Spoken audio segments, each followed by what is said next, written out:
আপনি বড় ভাই হিসেবে যে ছোট ভাইয়ের সাথে কথা বলতেছেন না আজকে 5-6 মাস, যে ছোট ভাই হয়ে বড় ভাইকে দেখলে অন্য রাস্তা দিয়ে হেঁটে যাচ্ছেন 5-6 মাস, আমার মাইকের আওয়াজ যদি শুনে থাকেন, যদি আজীবন দুনিয়াতে থাকেন, তাহলে আপনার কথা শোনার দরকার নাই। আর যদি আপনাকে দুনিয়া থেকে একদিন চলে যেতেই হবে, যদি আপনি বিশ্বাস করেন, তাহলে আমি ছোট ভাইয়ের আবদারটা একটু শুনেন। বড় ভাই ছোট ভাইয়ের কাছে যান, ছোট ভাই বড় ভাইয়ের কাছে যান, যে আগে যাইতে পারবে তার গুনাহ মাফ। আর একটু জোরে। বড় ভাই গিয়ে যদি এখন ছোট ভাইকে বলে, মনে করেন 2-1 বছর আগে কাহিনী হয়েছে আর কি, বড় ভাই গিয়ে যদি ছোট ভাইকে একটা বলে, ফিটের মধ্যে একটা থাপ্পড় দিয়ে, এই বেটা যা হওয়ার হয়েছে বাদ দে, আয়। ছোট ভাইকে বলেন তো, তোমার সাথে আমি সম্পর্ক রাখবো না, 5 বার বলতে বলেন, পারবে না, পারবে না।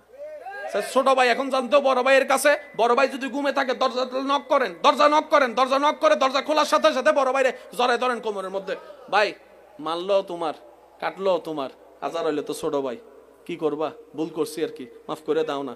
আর কিচ্ছু যদি বলতে ইচ্ছে না করে বললেন না, শুধু জড়ায় ধরেন। 2টা মিনিট পরে আপনার রক্তই আপনাকে কান্না করতে বাধ্য করবে।